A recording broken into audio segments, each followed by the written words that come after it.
Hello, human peoples. You're listening to the podcast network of Gamefully Unemployed. To support us and gain access to great exclusive podcasts like Fox Mulder is a Maniac, Tom and Jeff Watch Batman, Star Trek The Next Futurama, and our latest show, Spiel Boys, head over to patreon.com/gamefullyunemployed. We do game streaming, movie nights with our patrons every Friday night, and you can even commission your own podcast about anything you want. Literally anything, within reason, and we have to do it. You are quite frankly out of excuses not to go visit patreon.com/gamefullyunemployed. That's patreon.com/GAMEFULLY unemployed, which is spelled like it sounds.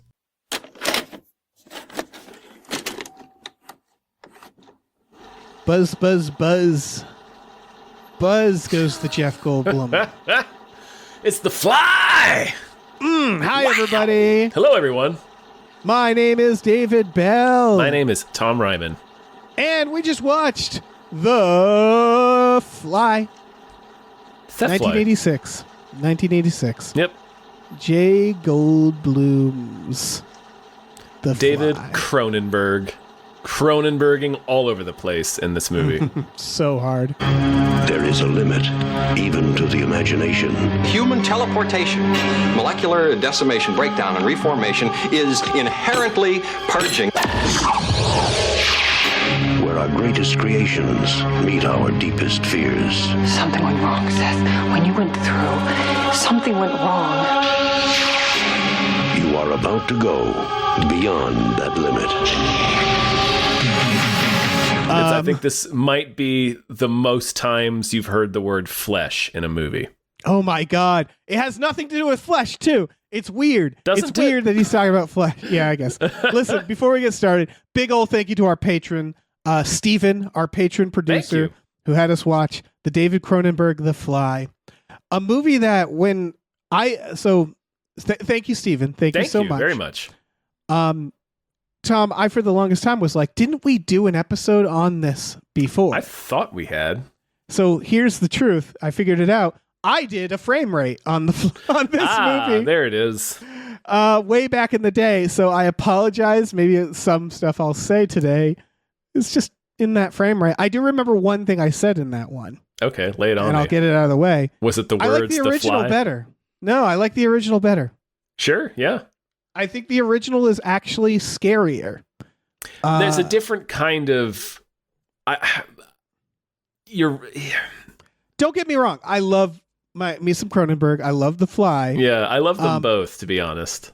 Oh yeah, for different reasons. Yeah, and I would say the originals freaks me out, where this one kind of makes me laugh, in a good way. It's way more grotesque, but I do love that it is basically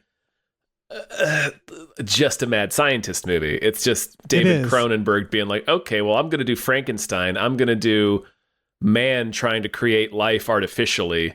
Yeah. I'm just going to do the mad scientist thing, but I'm going to do it in my fucked up David Cronenberg way in the mid 80s when we were going hog wild on gore effects and horror during this time.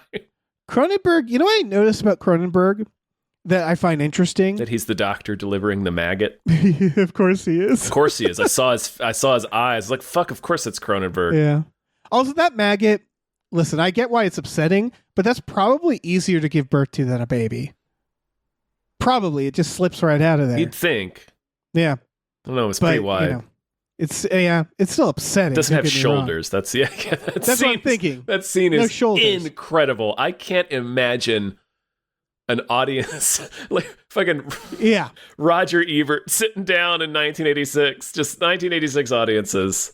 The more amazing behind the scenes audiences watching the maggot scene. Sorry, I think it was I think it was Jeff Goldblum. Someone involved in this contacted Vincent Price and was like, "You need to watch this." And Vincent Price watched this, and I'm imagining Vincent Price watching this.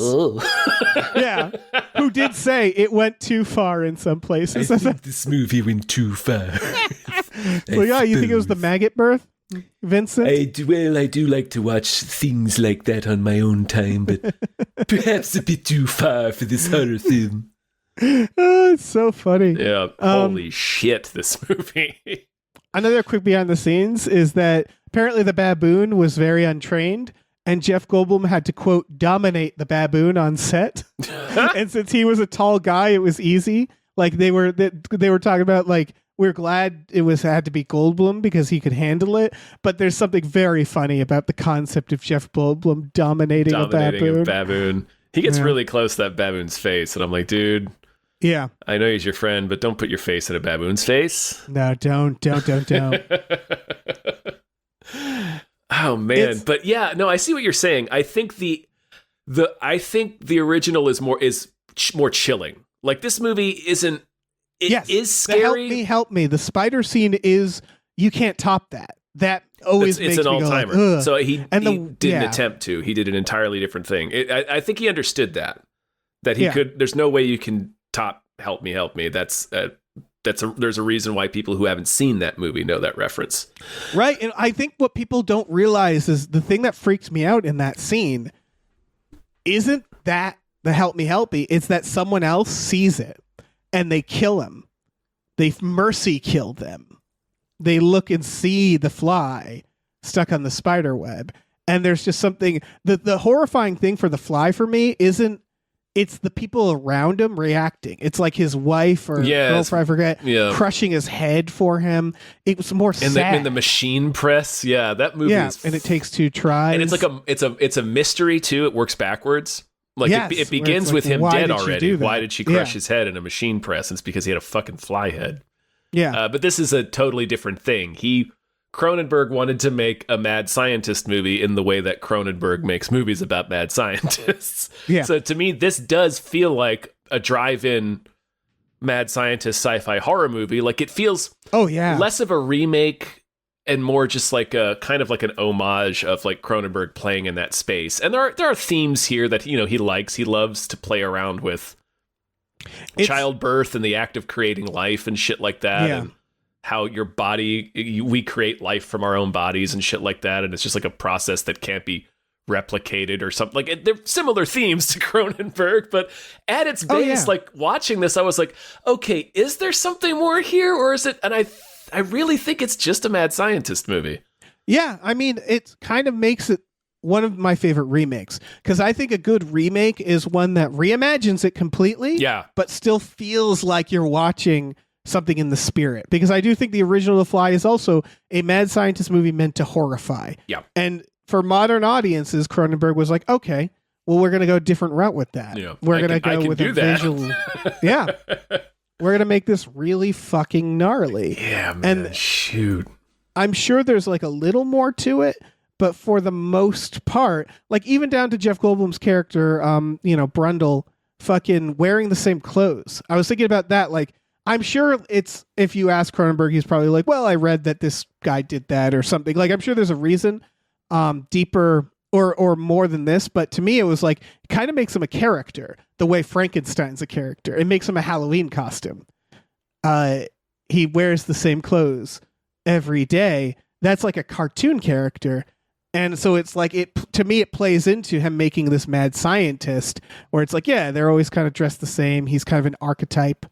Yeah, I think it's also a lot about how like they make a lot of mention of he doesn't socialize much. I think it's like one of the first lines in the movie when he's trying to pick up Gina Davis at this science convention. It plays into his character too. Yeah. Right, yeah, the fact that he's already sort of detached from humanity. Yes. He doesn't quite feel like himself in this world. Yeah. Doesn't feel like he belongs. This movie makes me cackle in the sense that it's very funny to watch something so wrong happen in such a funny way. I don't know. Like Gina Davis coming off of a bad boyfriend, like, whew, man, that guy was bad. I'm gonna get involved with this guy. He'll be better. And then it just goes so wrong in such a funny way to me, where it's like when he's at the computer and his skin's coming off and he's like asking the computer like, what happened to me, or like, how do I get the fly out of me? It's just, there's something very funny about someone sitting at a computer trying to ask the computer how to like undo what he did. While he's just when he asks the computer what happened to the fly, while he's like a half fly man, and I'm like, I think you know what happened. I think to you the fly, suspect Jeff. what happened to the fly. It just goes so wrong. Yeah, and it goes as wrong as it could have possibly gone. Yeah, and when he becomes like gung ho about it, when he's just like, "This is great," and it's like, and he's trying to do it. Yeah, he's trying to throw other people. He tried to throw Gina Davis in there. He's trying to throw this random woman he picks up from a bar in there. He just becomes a mad scientist. Yeah, because I also ranting like about the new flesh and drinking deep from the plasma pool. Yeah, the fucking maniac. Had he put someone in there, they would have learned. Like, no, it's not going to work this time. It's very funny. It's funny that he created teleportation and that just gets thrown aside. It's just like, no, that doesn't even matter at the end. Like, he invented transporters. And I love that we just forget about that because it just becomes a whole other problem. There are other more important issues at hand. I mean, it is like world-changing technology and shit, but he can't send any. The whole point is he can't send organic stuff. But even so, like being able to send inorganic material, that would still change the world. I agree. Also, what counts? Like he teleports the meat, and the meat doesn't go inside out like the baboon. So I kept wondering, like, isn't everything kind of organic? What do we mean by organic? I know this is a nitpicky thing. I think it's living tissue. Yeah, I guess so. Is what he says. Yeah, but he does solve it. It's just don't have flies in there at the same time. That's all. Like he creates the teleporter. He does. It works. He sends that second baboon through fine. It just he gets hammered. I also like the baboon we never see again near the end. I like to imagine the baboon at a certain point just like sneaking out the window. Yeah. Just like, nope, I'm out of this. As soon as he started, go find a zoo. Big long hairs of baboons. Like, all right, well, I'm going to let myself out. Yeah. Yeah. But it basically happens because Gina Davis has an S tier prick of an ex-boyfriend. Yes. Who is the publisher of her magazine. She writes for like basically Wired. She writes for a tech magazine or a science magazine. So he does a very 80s trope, I think, which is the ex-boyfriend showering. And her showering, yeah, I feel like I've seen that a few times. Yeah, it was a flex in 80s movies for some reason. Oh, I still have a key. I'm just gonna let myself in your house and shower. But he threatens to run the story about the teleporters before Goldblum is ready to. He doesn't want to reveal it yet. We're going to be writing a book about him and is videotaping all the process and shit. And he throws a tantrum and sends her like a mock-up of the next issue where he's going to be the cover story. So she has to run out and basically beg him not to run it. And she agrees to keep him in the loop on her book. And he decides not to run it. But Goldblum just sees that she ran out in the middle of the night and he puts it together that they used to date and he's just drinking by himself. And he's like, well, I can't wait to test the baboon if they're going to run a story or if this is just like me being fleeced by a magazine, then I'd better send myself through. So he this whole thing happens because of her scumbag ex-boyfriend. Right. I would argue it's a little dumb. And I don't mind because we don't get the fly otherwise. Because she says, I have some residue that I have to scrape off of my old life. Right, yeah. And so, like, if I was dating someone and they said that, I wouldn't be like, she's going to go fuck her ex. I'm like, it sounds like she's going to break up with her ex. Sounds like she's going to tell him to leave her alone. And also, it isn't possibly kill him. Maybe, yeah. She takes out a switchblade. Yeah. Like tucking it into a holster on her leg. Right.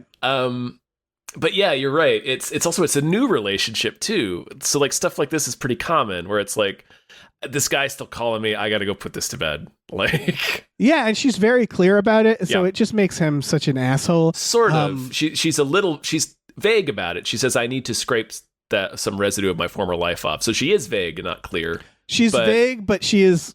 But you can clear infer, in that she's saying, I'm going to go end this. Any reasonable person would have been able to infer that, but he's not a reasonable person. Like he's a nice man, but he's a kind of he's already a little antisocial and anyway. And it's the first sign that he's not actually a nice man too. Right. Like it's like, she's going from one toxic relationship to another. I mean, literally like toxic. Like toxic Avenger relationship to molecular level.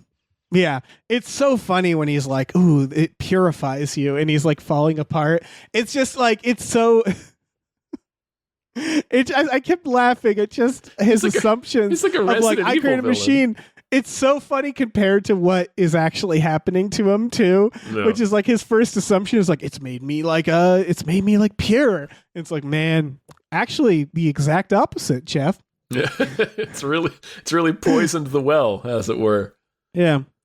Oh, what I was going to say about Cronenberg's filmmaking is, what's interesting is watching this and having watched like Crimes of the Future and looking at his filmography. What's interesting to me about Cronenberg is his movies are all very Cronenberg, right? Yeah. But they're also extremely of their time. They're very like, this is a very 80s movie. I mean, time is 80s, right there in his name. I know. They're but you look at Existence. I've never seen that. Okay, that's a very 2000s movie. It looks like it belongs in the 2000s. You look at Crimes of the Future, that looks like it belongs now. And I think that's interesting to me. He's not the only one. Like Scorsese, I think, is like this too, where they're kind of their time, but they evolve.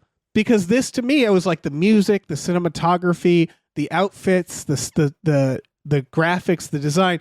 It feels so firmly 80s. Yeah. And that's interesting to me because you look at like Tim Burton, where it's like his shit always kind of feels like this other world, right? Yeah, timeless. Intentionally so.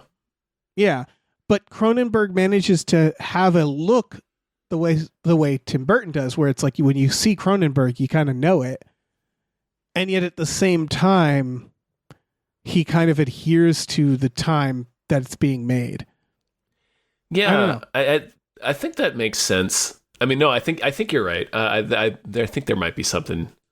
I've just reading interviews with him. He does seem to be deliberately about capturing specific moments just as much as. Anyway, I think part of it is that his look is grounded. Mm-hmm. It's dependent upon it being grounded, because I think if it was like a fantasy world, the gnarliness of what he does wouldn't have as much of an impact. Right. He wouldn't have the reputation he does. Yeah, he almost always kind of starts in the world, or at least the perceived world of the time, the style of the time, and then he adds those gross elements to it. Yeah, you're right. You couldn't conceive of what is about to happen. Like, I had that thought watching it this time. It's a movie I've seen a few times, but I hadn't watched it in a couple of years. But like at the beginning of the movie, like, you know, before stuff starts going wrong, like before the baboon gets turned inside out, really, it's like really hard to imagine where this is going to go because it seems so grounded. It's like it's a fantastical technology, but it looks like it's difficult. It sounds like it's difficult. Like it doesn't feel impossible. It's still like the teleportation still feels grounded weirdly. Because the problem of its time, and it feels like it's like not Back to the Future. Well, a little Back to the Future, like Honey, I Shrunk the Kids or something like that, where it's like, look at my kooky device, you know. I always forget the first part for that reason. I always forget the ex-boyfriend, Stathis. Yeah, who I love. Where you're like, wow, what an asshole. I hope he gets what's coming to you, and then by the end, you're like, all right, settle down. All right. He's had enough. Good God. He's somebody help him. He's kind of a Steve Harrington. Yeah. Like he starts out just a trope. Full-on prick. And then by the end, you're like, okay, he came through. It's one of my favorite tropes, especially when they don't stop being an asshole, where someone is introduced as like, oh, I hate this guy. And then you're like, okay, he's had enough. Stop. Yeah. Stop. Oh my God. Stop. Like, I don't like the guy, but stop. Yeah. Jesus. You're vomiting on his leg. Man, Jesus. The hand is so bad. Like the bone starts, it's a pool of like melted flesh and bone on the ground. God, this movie is. Hana is not a fan of body horror transformations. And I had remembered that he kind of willingly does it for a lot of it. So I thought this would be okay. We didn't watch it ultimately. I was like, I'll watch it. I don't quite remember. I forgot how much of this movie he is not enjoying the transformation, which makes sense. No, like it takes him a minute to, like, you know. That's also funny to me. the concept of this movie that he merges with a fly and the fly dominates him. That's funny to me too, because it's like, you couldn't handle that fly, huh? Yeah. Your biology just rolls over the fly. All right. There was such a small amount of fly juice. I guess it was one fly, but it seems to have like made an even split of him at the molecular level. I mean, by the end, he's like mostly fly. Yeah. The only thing human about him is that he is 6 feet tall and covered in human flesh. Yeah. I love the abortion. Other than that, he's a fly. Yeah. When she goes to get the abortion, the doctor is just like, I don't see what the emergency is. And then a human fly man breaks through the wall of his clinic. Fucking Kool-Aid's in there. Yeah, I'm imagining when the movie ends, they come back and they go, okay, so as we were saying. Yeah. We need this out today. What happened to your hand and foot? That's why we need it out today. Yeah. That's why we need it out today. God damn. It's so funny how out of control this movie gets. It goes so wrong. Yeah. I'm building a teleportation device. What's the worst that can happen? Human fly breaking through the wall of an abortion clinic. Yeah. Like, what the fuck, man? Just his fucking skull exploding into a gigantic fleshy fly head. Right. Like pulping his eyeballs in the process. This movie's a little over 90 minutes, and I had always remembered it being longer because of how wrong things go. No. It was like, surely that's going to take a while, and it really doesn't. It's most of the movie. Yeah. It's like 45 to 50 minutes of the movie. It's just Jeff Goldblum suffering. Yeah. And steadily going crazier.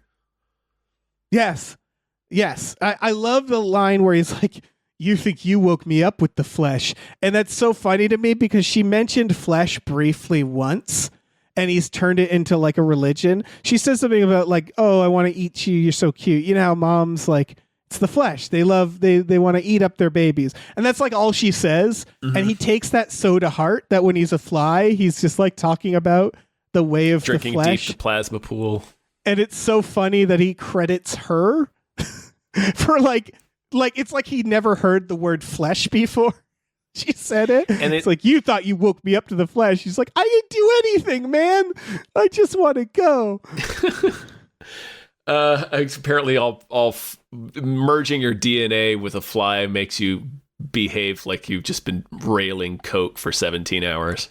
I like that because there's this weird, that is part of it, right? Where he is becoming a quote unquote fly like his need to like make someone else. It's like making a mate where it's like he's almost addicted to the idea of shoving someone else in there, right? Yeah. Where he's like, she won't do it. And so he thinks he's upgraded humanity. Like this is the mad scientist shit.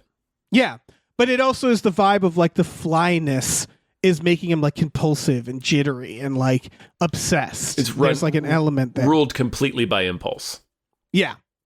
It's and then he goes to the bar with the two guys who are born to get beat up at a bar. Fuck, they just man, look like this scene when he breaks that dude's arm wrestling. It's so gnarly. In his defense, that man had to be pushing back for that to happen. Like, just lose the arm wrestling contest at that point. That severe of a break doesn't normally happen, but people break their arm wrestling all the time. It's actually a really stupid thing to do. Yeah. So don't do that. It is very silly. Really fucking dumb. You might not think it can crack your arm, but it sure can. They get out of it. He's going to have a story to tell. Like, dude, you remember that time that dude like broke your arm? That guy that looked like vaguely like David Copperfield came in here and broke the shit out of your arm. Yeah. He made your pride disappear. I love that woman because there's a few times. I think the opening with Gina Davis was also that where he's like, want to come back to my place? And it's like a fucking warehouse. And the moment I'm glad she's a journalist because otherwise I'd be like, why are you here? Like the fact that she's looking for a story and knows him. Still a good question, but yeah. But her going into his like weird fucking lab, I'd be like, nah, I'm going. And then the bar lady is also like, there's a moment where she should be like, no, I'm going to die. This kind of looks like an abandoned building. And we're getting onto a giant utility elevator. Yeah, this sort of looks like a place where you kill me. And then you throw my body on the bone pile. She gets out of it, though. Yeah, she leaves. She just leaves. Yeah. She says, thank you for... I had a great time or something, then she leaves. She's going to be reading the newspaper later like, yeah, see? This is why I left. This is why I left. Fly person shot. He wanted to do that to me. Yeah, he was going to fly me. He's going to try to fly me. Yeah. Didn't even get wings. That's a ripoff. If I had to painfully transform into a fly, I'd at least want the wings. The part where he's crawling on the ceiling, though, and it's another part where he's like, this is great. I just love him constantly being like, this is great. Look how great this is. And it's clearly not great. It's opposite of great. It's Carl on the South Florida diet. The tapeworm diet. He's crawling on the ceiling. Yeah, exactly. Eating bugs out of the fixture. Yeah. It really is. That's what it is. Is like I've seen this so many times as like a parody, right? Yeah, because it's so horrible, and it's like this. See, this is the chilling part to me about this one. I still agree with you that the original Fly is scarier on an, but this does still try to play with that existential idea of like he's deteriorating. And he keeps trying to see the bright side of it. And so like you're just kind of you were forced to follow him down this as he's spiraling and decaying at the same time. There's an existential horror to that is pretty intense. Yeah, I also don't think it's a mistake that this is about a toxic relationship, right? Like this they start with this woman who has an abusive relationship, at least emotionally abusive or psychologically with this ex. Yeah. And then she goes right into this other relationship with this guy who seems nice, and then he changes before her. And I don't think that's I don't think that was lost on Cronenberg that it's about this guy. It's sort of like the movie Bug, right? It's not much different when you think about it, except she doesn't go along with it, about this guy just becoming like really intense and possessive and violent, Yeah. That's where the horror comes from. Absolutely. For me, it was always undercut by like how hilariously overt when he's like, would a sick person do this, and punches through the wall? And you're like, yes, probably. They would do that. Yeah, probably. Yeah. It's the fact that he's so gung-ho. It makes it funny to me when he's just like, this is great. Also, he doesn't check the log of the teleportation until his fingernails are falling out. Yeah. It's like, dude, I would have run that instantly. Immediately you check and see, okay, because the computer doesn't hide the information from him or anything. It's not like a misunderstanding. Like, I always remember, because I think I'm conflating this with another movie where it doesn't tell... It says like teleportation complete because it just assumed he wanted to be combined, so it didn't tell him that happened. But it's it doesn't obscure that fact in the log. Like when he looks it back up, it's like there were two biological entities in there. Okay, what's the second one? Here's a fucking fly. Yeah, you fucked up, man. Dude, fucked up. You could have done this right after the teleportation and immediately started being solution oriented. I'm surprised, as a scientist, I would read the logs. That's the first thing you do, but of course he was hammered on champagne when he did it. Right. Yeah. He passes out. You'd still check the log the next day. You'd be like, I need to make sure. Let me see what the computer did. Yeah, I think as that allegory for the relationship, I just think there's like a little things where the characters are a little silly. Like I in my head, I always thought they had been in a relationship for a while, which made it make more sense why. But she keeps coming back, and I'm like, he's crawling on the walls. Like, I get if she had a journalistic interest or more of she cares about him, and she knows that this is not him. Like something has happened to him that is changing him into a different thing altogether. Yes, so but it feels like there's a few points where she would just go, you know what? Goodbye. I'll see you, and never come back like that. The bar lady who knew to do that. Yeah, it's probably a good idea. Honestly, the first thing where he's doing gymnastics, I'd be like, something's up. I like that scene because it's played with no music. I think that's part of the charm of this movie is we all know it. It's called The Fly. We know The Fly. So we're watching this stuff happen, and we sort of, we see the fly too. So even if you don't know the fly, it's not going to go well. Even when he looks fine and it's not a good thing that's happened to him. Yeah. Yeah. Yeah. That's where the suspense comes from, right? Like they're still able to kind of do the mystery element too of the original movie. They just reimagined it to be, the mystery is, we know what the end point is. We know he's going to turn into a fly. Yeah. But we don't know how or in what way that's going to happen. So that's like, I think that's they do so well with it too, just revealing new stages, some new horrible, grotesque thing happens to him. And so it just keeps happening where we're like, Jesus Christ, when is this going to end? Until at the end, she finally pushes his jaw off his body. The sound he makes is exactly the sound a person without a jaw would make too. Yeah. It's fucking horrible. They do it on Metalocalypse all the time. Yeah, they do. It's a Metalocalypse. So fucking funny. And then his head splits open into a fly head. Yeah. There are so many points where I wrote, call the cops or you need to leave. And so like, that's why it's corny. It's corny because the characters are kind of silly. A little bit. This time around, I did it. Oh, go ahead. Oh no, I was imagining the cops finally coming at the end, seeing it all, and when then being like, so we had a little oopsie. When he's like part fly, part flesh booger, part door.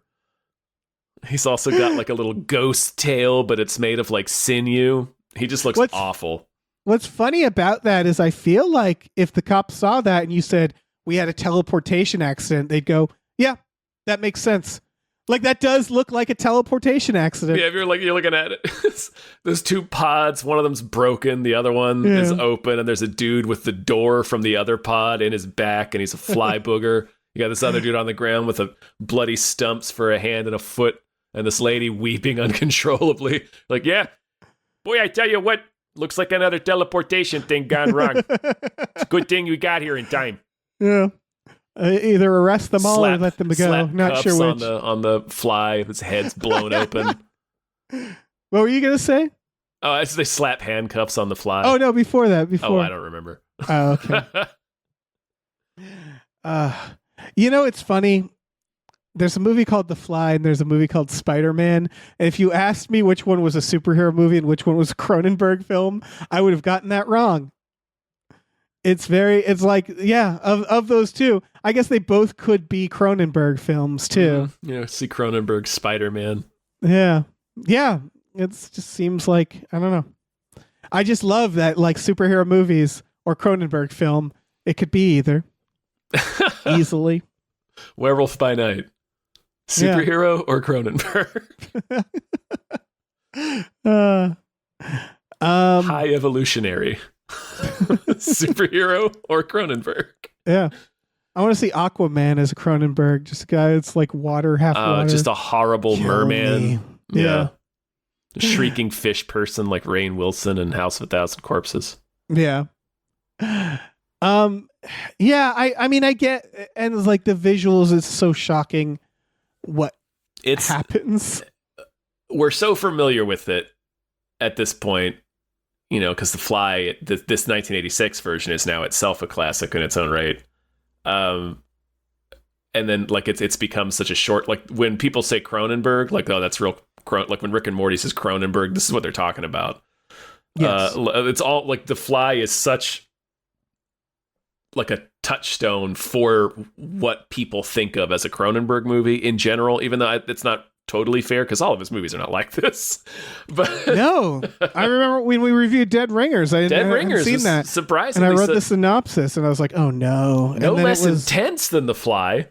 Yeah. But almost no violence.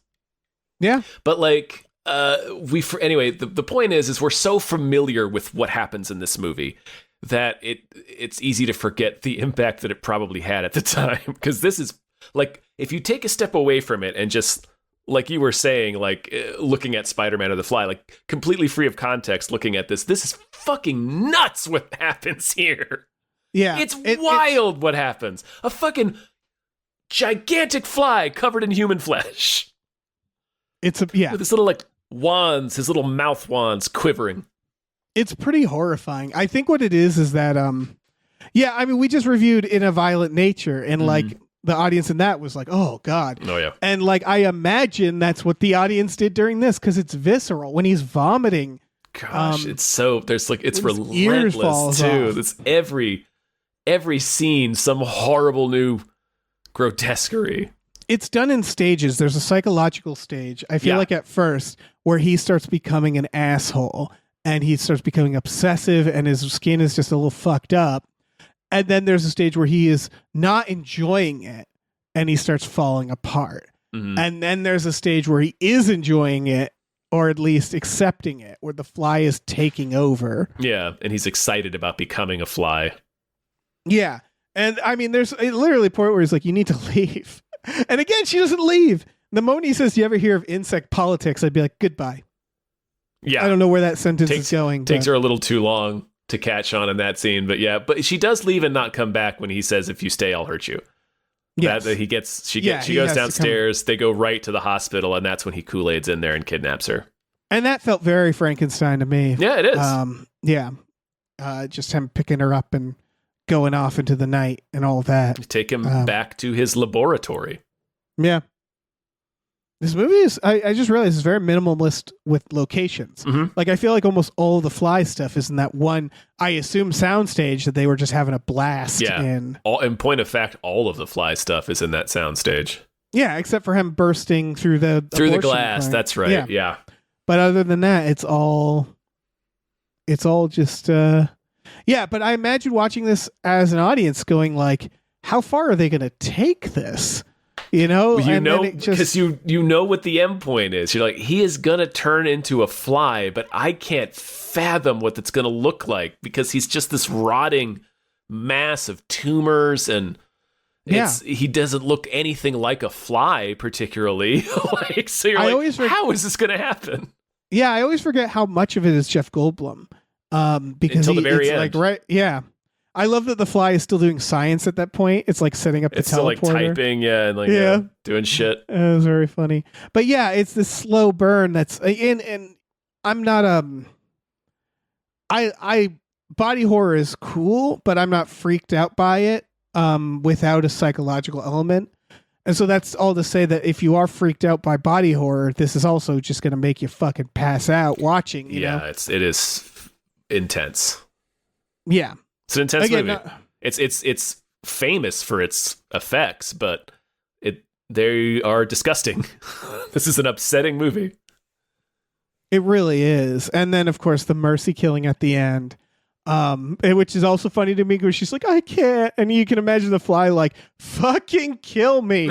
Oh my God. Just like, are you hesitating? Are you fucking serious? Waves one gnarled fleshy claw at just the entire situation going on behind him. You see the situation I'm in right now?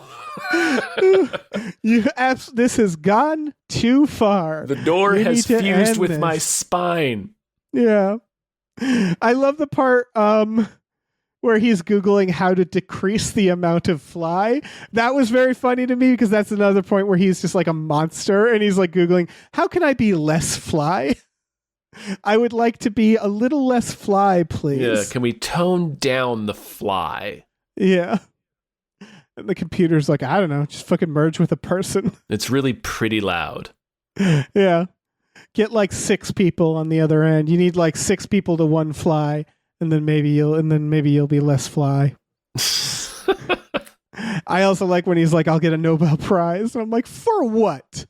For what? For turning yourself into a fly? Yeah. What do you imagine that ceremony's going to look like? You're going to put the prize around your fucking neck. Like, here you go, fly man. Yeah, did it. Did they give the guy who blew his face off the Nobel Prize for inventing a fucking combustion engine? Right. If anything, they should give her a Nobel Prize for shooting the fly man. Yeah, for killing the fly man and stopping his horrible plans for a race of fly people. Like, yeah, he built teleportation. So, but like, right, it's just very funny. That's not what he's. They generally don't award prizes for fucking up and mutating yourself. Generally not, to become a fly person. That's not. He's talking about becoming a fly president. I love that shit. The first ever insect politician. Yeah. I think because that plays into this idea of like a delusional, abusive ex who's like has these illusions of grandeur, who's like, you know, actually I'm great, when they're just such an obvious piece of shit. Just denying the problem. Yeah. Like he's like, it could be a video for kids. It could be a show for children. And he's this horrible meat zombie vomiting on food and sucking it. It's like, it's so like, no, of course this is not going to be a children's show. It's like, a really good use of Jeff Goldblum because he seems like a mad scientist automatically. Mm-hmm. But Jeff Goldblum has this kind of ability in his acting to sound sarcastic and then that sarcasm to kind of melt. And what I mean is like when he versus saying like it'll be a children's film, he's kind of sarcastic, right? He knows he's at first like he's like making lemonade, you know? Mm-hmm. And then by the end he's dead serious about this stuff. And it's sort of like is this slow morph where it's like him making lemonade to him being like, you know what? No, it's good that I'm a fly. Everybody should be flies. Yeah. And they do, there's a lot in his performance of going from like this weird little roller coaster of like, I've improved myself, I'm a superhuman, to, oh shit, it went wrong, to, okay, well, I'm going to have to live as a fly. I'm like a freak of nature. I have to accept that. I'm like, you know, where's Shredder? I got to go become a henchman. To then like, actually, this is good. And you should all be this. It works really well, I think. Yeah, no, it's really it's great. It's I had talked about it before, but it's just a great depiction of a mad scientist losing his mind, like spiraling. And yeah. It honestly reminds me of the new Invisible Man. Now that more I think about it. Yeah, to a degree, yeah. It's interesting because it feels more of a grounded mad scientist. It's that idea of like when we talk about mad scientists, there's always women in peril, even when it's like a cheesy Frankenstein, right? But they never really like thought about that. It was always like damsel in distress, it felt like, where it's like, no, this is like an abusive person. This is like an intense person. And like, it's funny that those movies are so far apart, but they feel very similar to me in that character of like, what is a mad scientist?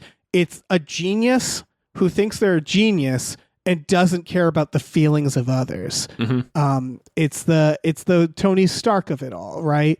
Where it's like, no, it's an asshole. He's not like mustache twirling. He's just a prick who thinks he's very smart. Yeah. And maybe was about one thing. But they even show in this where she's like, how did you build this? And he's like, I outsourced it. Yeah. Like he's a vision guy. And so he's not even that smart. Like, don't get me wrong, he's smart. But he's having other people do his work for him. Right. Yeah. He is more of an Edison in that sense. Yeah. Which it also is grounded because it's like, yeah, how would someone build something? How on earth would he? Yeah, No, you would send away for parts. You know, you would have other people in other labs do it. It's interesting. Yeah. I did like I was mentioning earlier, this time around watching it, I really had a lot of respect for the screenplay this time around. Yeah. Like even as we were saying, like some of the characters do silly things. There's first of all, it fits the tone. It fits the tone. Everybody reacts in a believable way. But anyway, that's not. It's like the stuff like how it's paced, the way it escalates with the fly, the way that it's really just about these three characters. Yeah. And then even the Stathis barely. It's mostly just Gina Davis and Jeff Goldblum. It's interesting because watching this, like, I didn't think he needed to be in it that much. By the end, mm-hmm. Like she could have fucking gotten away herself. You know what I mean? But I mean, I'm not mad he's in it. I just always forget he's in it. Yeah. Because I always forget there's like a third person involved. Yeah. Because it's weird. Like he's a creep. Yeah. He's a creep. And like the movie at the end, he's like, I think they're trying to go for redemption, but I'm like, I don't really feel the redemption. A little bit. Like it's more of like it doesn't punish him. It doesn't take the stink away. He's being punished for being a shit. Yeah. But he comes through. So it's like, okay, you came through. You're still the shit. But yeah, exactly. Like long term, I hope she's. Oh yeah, I'm gonna stay away from him. Yeah. But yeah, I really just the individual dialogue scenes felt good to me, even where he's ranting about like drinking deep the plasma pool, even like the really Cronenberg stuff. I could sort of feel that he was having a little fun with it, like leaning into the mad scientist stuff there. It's just, I really liked the screenplay this time around. I really noticed it this time. Oh yeah, it's and he co-wrote it. That makes sense. He's talking about the flesh. In the fucking plasma pool, yeah. yeah. No, it is a really good screenplay. And I think a lot of that also is performances. Yeah. Because it's this combination of we're going to be cheesy, but we're going to ground this in a creepy way. Again, the Invisible Man, it feels like, where it's like the science is like grounded for the 80s, you know what I mean? Where it's like, this is what these pods probably would look like. The way where you watch Invisible Man, you're like, yeah, I guess that's what that suit would look like a bunch of little tiny cameras, and like it's as close to what it can look like. And then it's this cheesy mad scientist stuff grounded with like real human reactions. Like you're saying, everybody reacts appropriately. For the most part. And it's less like the atomic age sci-fi and stuff. Like the reveal in the original Fly is just a man with a gigantic fly head on his head.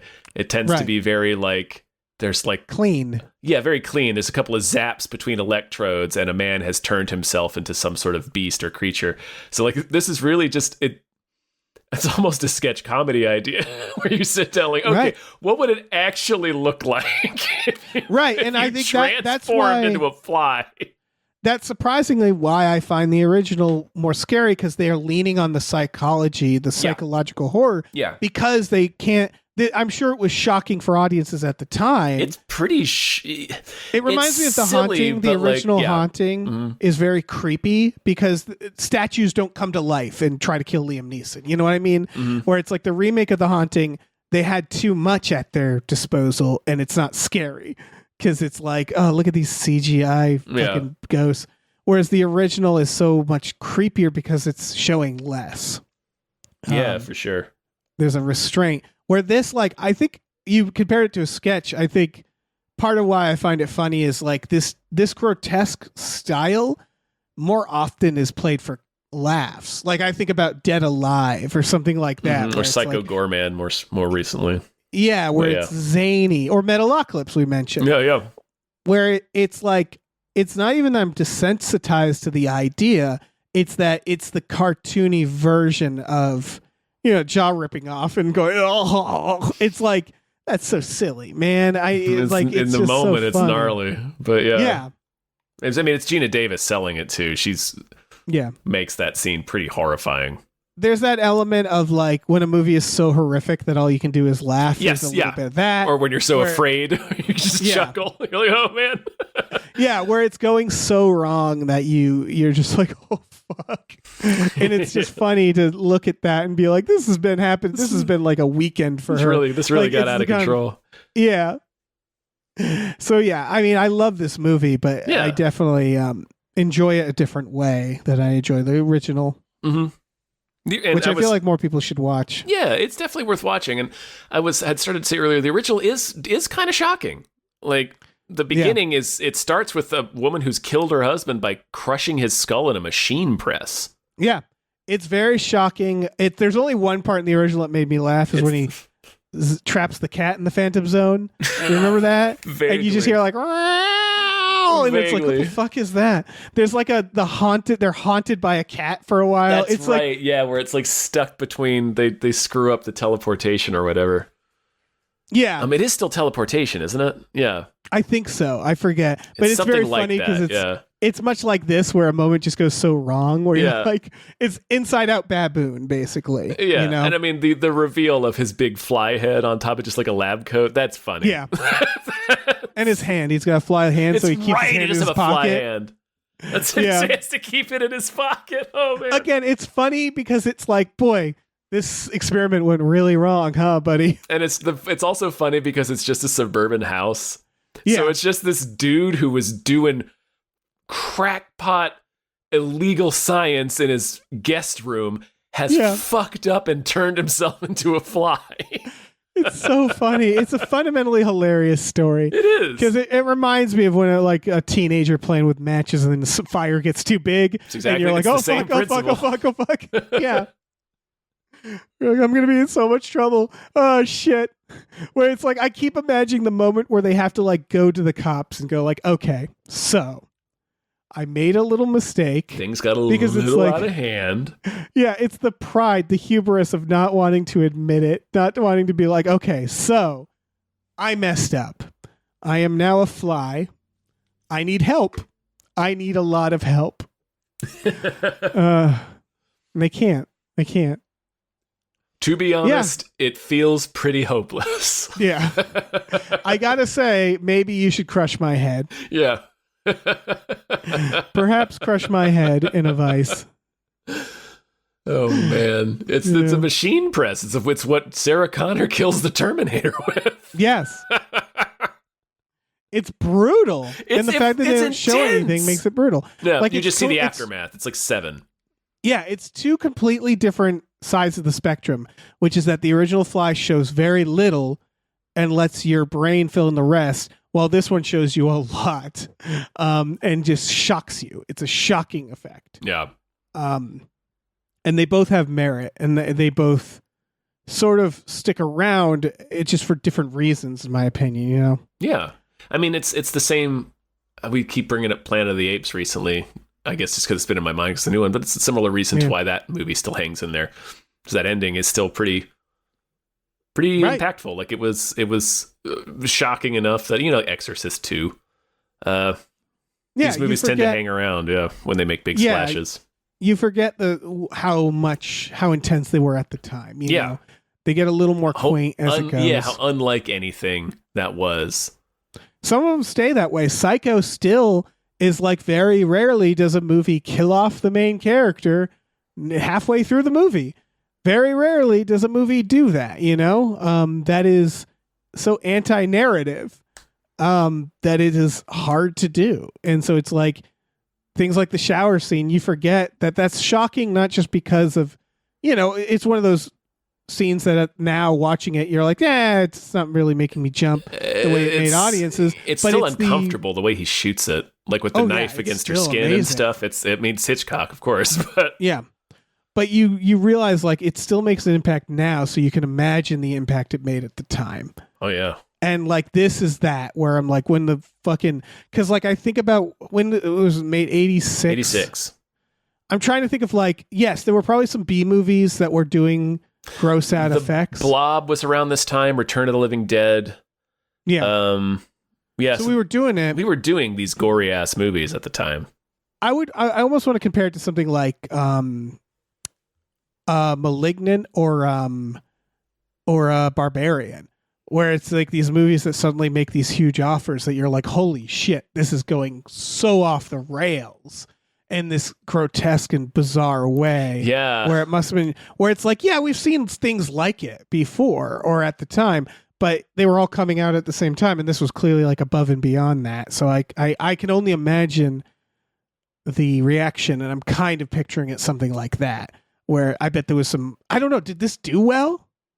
I'm not sure, to tell you the truth.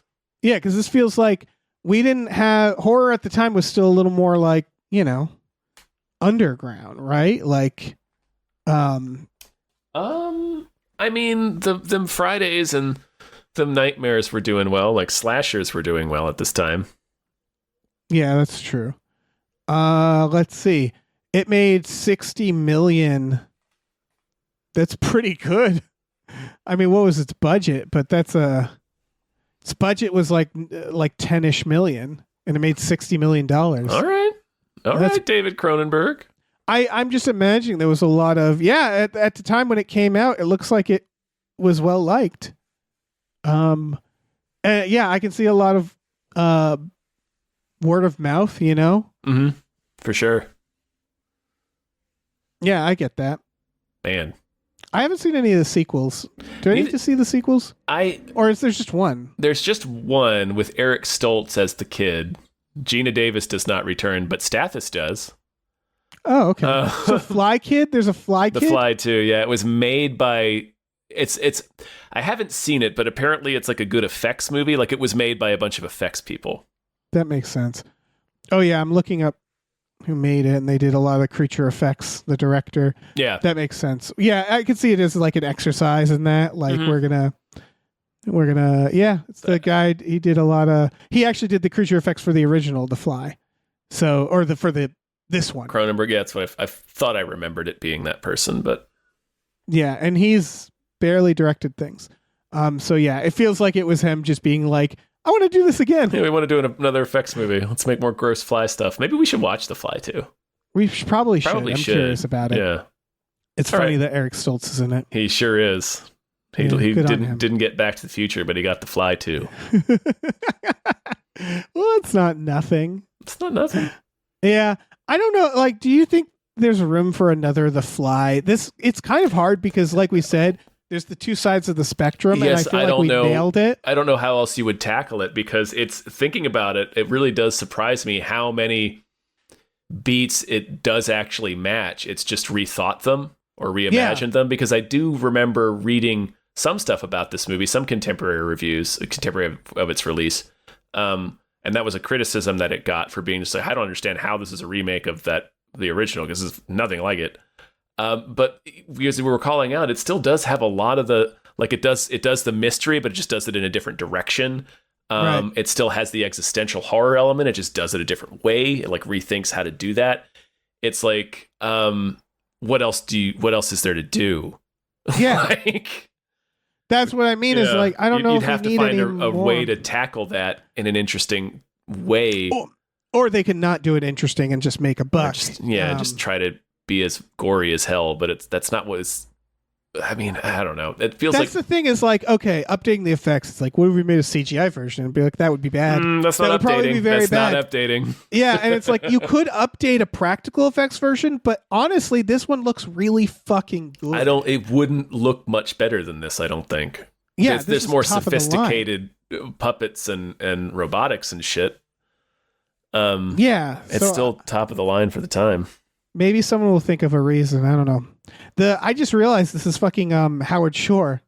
I did not realize it. Neither Lord did of the I. Rings composer Howard Shore this doing is The Fly. Quite a score. It's very brassy. It's very, well, not brassy.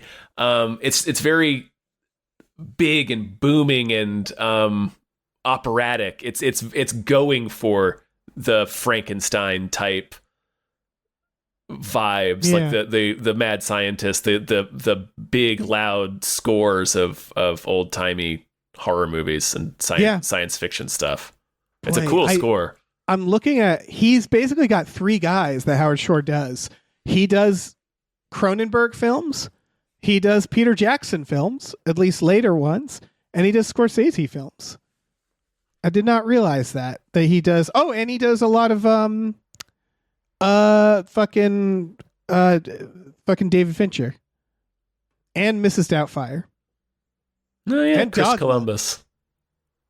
What a weird little, I don't know, what a neat little fucking career. Yeah. Good for them. Good for Howard Shore. I don't have anything else to say. Nah. Steven, thank you so much. Thank you. It was a pleasure. I always like watching The Fly, even if I did. Someone listen to the frame rate and see if my opinions have changed on this, I guess. But I'm glad I got to hear yours, Tom. Well, it's funny because I also remember watching the original Fly with you. So that's why part of me was like, did we cover The Fly? Because I had this like mixed memory of like doing it for a podcast and then talking about the original Fly with you. But I think they were two different. There were two different events. We watched The Fly at your house. Yeah. Anyway, Steven, thank you so much. Thank you. This was through our Patreon, patreon.com/gamefullyunemployed, GAMEFULLY unemployed. We watch movies every Friday night with our patrons. Movies like The Fly 2, probably. Probably. It's a good chance. Probably. Yeah, and we have exclusive podcasts like Tom and Jeff Watch Batman, Fox Mulder is a Maniac, Star Trek The Next Futurama, and Spiel Boys. So check all that out. Do it. We also have a store. Head over to GamefullyUnemployed.com where you can find a link to our Teespring store, where you can find all kinds of cool original artwork and designs. You can get on t-shirts, mugs, stickers, posters, all sorts of things. So slap your compound peepers onto that. Yeah, slap your many peepers. Many peepers. Yeah. And be afraid. Don't drink and teleport. Nothing good happens. No, unless something great happens. Something cool happens, and then definitely drink and teleport. There's only one way to find out. We had to build a teleporter. Hey, listen, our music is produced by Chris Corlew. You can find him on twitter.com as the Corlew, or go to shipwreckedsailor.bandcamp.com. Our channel artwork is produced by Michael Vincent Bramley. For more of his work, go to mvbramley.art. Our episode artwork is by Justin Brown, available on Twitter as Justin T. Brown or at artnessbyjustinbrown.com. And finally, additional artwork is by Starlene Hodge. You can find her work at starlenearts.com or on Twitter as StarleneX. Cool. Goodbye.